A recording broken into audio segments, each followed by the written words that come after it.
গতকাল রাতে ঢাকায় লালবাগ থানায় আহ, গত প্রধানমন্ত্রীর বিরুদ্ধে মামলা নেওয়ার ব্যাপারে ওসি সাহেব গড়িমসি করছিলেন। কি ঘটেছিল সেখানে সে সম্পর্কে আমরা আজকে একটা রিয়াকশন ভিডিও তৈরি করছি। এখন নিউজে চমৎকার একটা রিপোর্ট করেছে এই ব্যাপারে। তো চলুন আমরা সেই রিপোর্টটা একটু দেখে আসি। কোটা সংস্কার আন্দোলনের সময় গেল 18 জুলাই রাজধানীর লালবাগে পুলিশের গুলিতে নিহত আইডিয়াল কলেজের শিক্ষার্থী খালিদ হাসান সাইফুল্লাহ। এই ঘটনায় দুদিন ধরে লালবাগ থানায় সাবেক প্রধানমন্ত্রী শেখ হাসিনা, স্বরাষ্ট্রমন্ত্রী আসাদুজ্জামান সহ 91 জনের বিরুদ্ধে মামলা নেয়া নিয়ে গড়িমসি চলছে।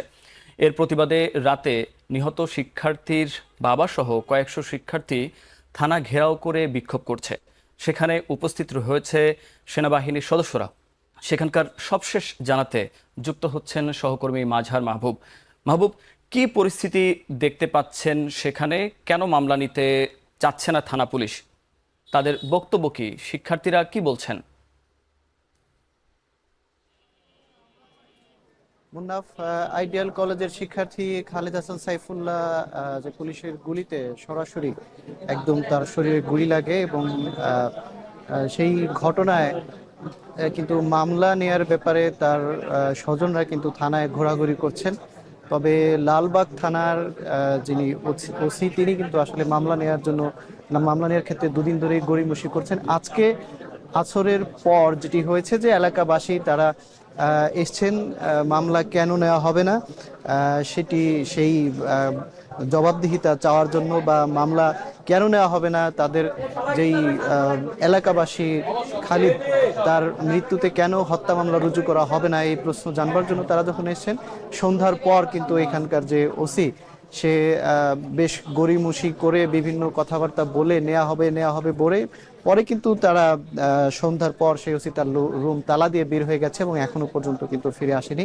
এবং এলাকাবাসী, শিক্ষার্থী এবং সাধারণ মানুষ তারা কিন্তু থানায় চলে এসেছেন। এবং কেন ক্ষমতাচ্যুত সাবেক প্রধানমন্ত্রী স্বৈরাচার শেখ হাসিনা, যারা প্রকাশ্যে সাধারণ শিক্ষার্থী এবং মানুষকে হত্যা করতে পেরেছে, তাদের ব্যাপারে সেই ক্ষমতাচ্যুত হওয়ার পরেও কেন মামলা নেওয়া হবে না সেই প্রশ্নই কিন্তু এলাকাবাসী জানতে চাচ্ছেন এবং তারা এসছেন। এবং আমরা তাদের সঙ্গে বেশ কয়েকজনের সঙ্গে কথা বলেছি এবং জানবার চেষ্টা করেছি যে পুলিশের পক্ষ থেকে আসলে কি বলা হয়েছে। এবং এলাকাবাসী যেটি বলছেন যে আসলে তারা স্বজনদের পক্ষ থেকে বারবার যেই 91 জনের নামে তারা মামলা করতে চেয়েছেন, বারবার থানায় আসলেও এখানকার যে ওসি রয়েছেন, লালবাগ 91 থানার জনের ওসি, বিরুদ্ধে মামলা, 91 জনের বিরুদ্ধে মামলা, তার মানে এখানে হিউজ বিশাল বড় একটা লিস্ট। হয়তো এখানে অনেক প্রভাবশালী ব্যক্তি রয়েছে যাদের বিরুদ্ধে মামলা নিতে এই ওসি সাহেব অনেক বেশি ভয় পাচ্ছেন, এমন কিছু হতে পারে।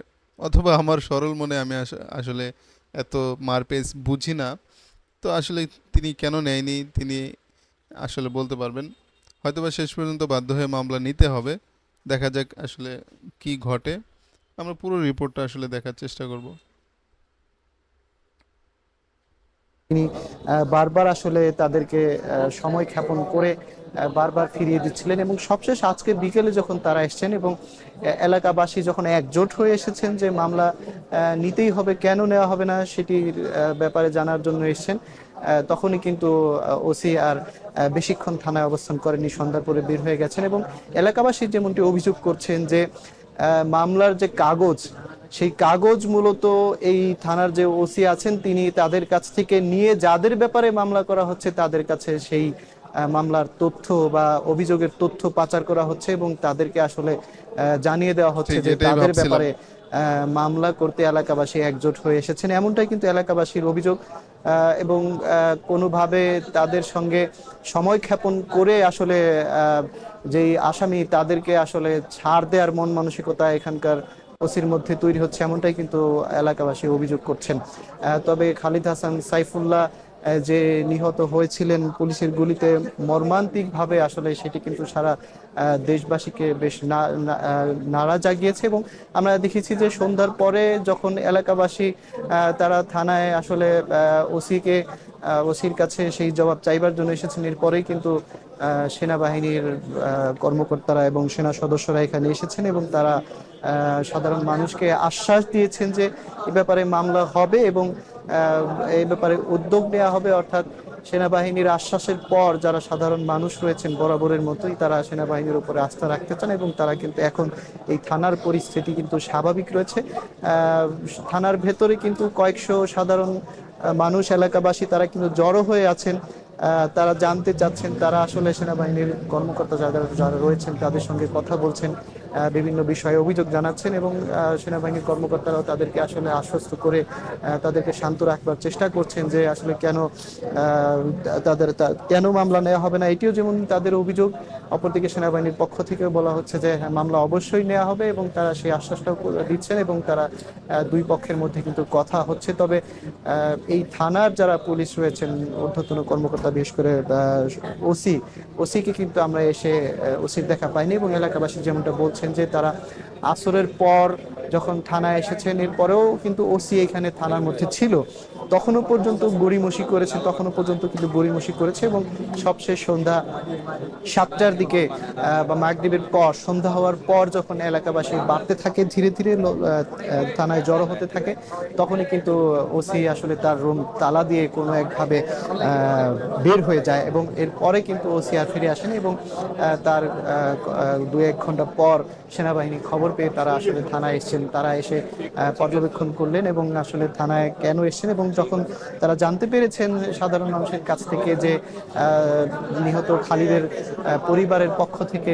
বারবার মামলা নেয়ার জন্য থানায় আসা হলেও তারা আসলে মামলা রুজু করছেন না এবং তার কি আসলে কি স্বার্থ রয়েছে, স্বৈরাচারের পতনের পরেও আসলে কেন সে এই আচরণ করে যাচ্ছে যে মামলা নেওয়া হবে না, যেই জায়গাতে গত দুদিনে 3টির মতো মামলা কিন্তু রুজু হয়েছে রাজধানীর কয়েকটি থানায়, একাধিক থানায় এবং আদালতেও, আন্তর্জাতিক অপরাধ ট্রাইব্যুনালেও কিন্তু মামলার বিষয়ে অপরাধ ট্রাইব্যুনালে কিন্তু অভিযোগ দায়ের করা হয়েছে।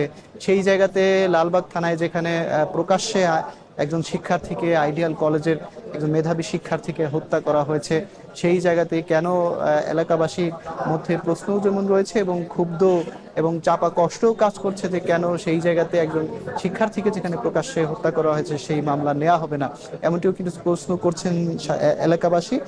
অপরদিকে সেনাবাহিনীর পক্ষ থেকে যেহেতু এখানে পুলিশের কোনো ভূমিকা আমরা এই মুহূর্তে দেখছি না, অর্থাৎ এই থানায় পুলিশ আছে কিনা সেটিও কিন্তু বোঝা যাচ্ছে না, কারণ ওসি যখন রুম ছেড়ে গড়িমসি করে মামলা নিতে হবে বলে পালিয়ে যায় বা তালা দিয়ে থানা থেকে বের হয়ে যায়, এরপরে আসলে যারা সাধারণ পুলিশ সদস্য রয়েছে তারাও কিন্তু এখানে থাকবার কথা নয়। তো মূলত এই থানার এখন সেনাবাহিনীর নিয়ন্ত্রণ বা সেনাবাহিনীর নিরাপত্তার বলয়ে রয়েছে এবং পাশাপাশি সাধারণ মানুষ কিন্তু থানায় এখনো পর্যন্ত অবস্থান করছেন এবং আসলে যে খালিদ হত্যার যেই মামলা সেটি না নিয়ে আসলে তারা কিন্তু ঘরে ফিরবেন না, তাদের সেই খালিদকে হারানোর যে বেদনা সেই জায়গা থেকে তারাও কিন্তু আসলে যথেষ্ট মামলা নেয়ার জন্য কিন্তু এলাকাবাসী শক্ত অবস্থানে রয়েছে এবং সেনাবাহিনীর পক্ষ থেকেও কিন্তু আশ্বাস দেওয়া হচ্ছে। মুন্নাফ,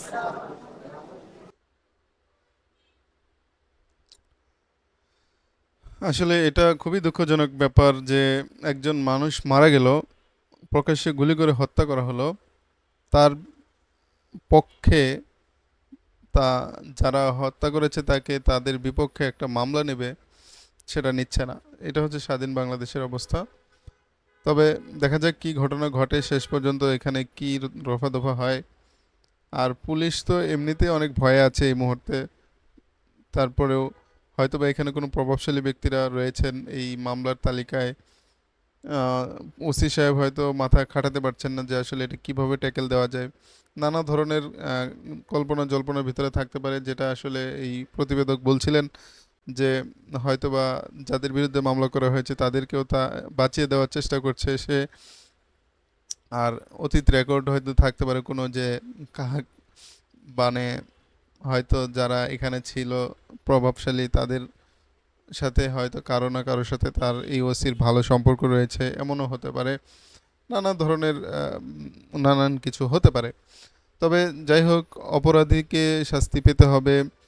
আর যিনি আইনের কাজ করেন তাকে তো আইনের প্রতি শ্রদ্ধাশীল হতে হবে, আইনে যেটা রয়েছে সেটা মেনেই কাজ করতে হবে, তাই না? তারপরেও আমরা মানুষ সমাজে অনেক সময় যা ভাবি তার চেয়ে উল্টোটাই হয়ে যায়। যেটা হওয়ার কথা ছিল সেটা অনেক সময় হয় না, আর যেটা হওয়ার কথা না সেটা হয়ে যায়। আসলে এটা সমাজে কেমন যেন একটা নিয়ম হয়ে গিয়েছে। যার ক্ষমতা বেশি সে বেঁচে যাচ্ছে, যার ক্ষমতা নেই সে নিরীহ, সে অত্যাচারিত হচ্ছে, অত্যাচারের শিকার হচ্ছে ইত্যাদি। তো যাই হোক, উম, দেশের অবস্থা আশা করছি ধীরে ধীরে সুস্থ হয়ে যাবে। আমরা আবারও আগের মতো ব্যবসা বাণিজ্যতে উন্নতি করতে পারবো, আমরা আবারও আগের মতো চাকরি বাকরিতে উন্নতি করতে পারবো, আমাদের জীবন আবারও আগের মতো স্বাভাবিক হয়ে যাবে। সে প্রত্যাশায় বিদায় নিচ্ছি, ভালো থাকবেন, খোদা হাফিজ।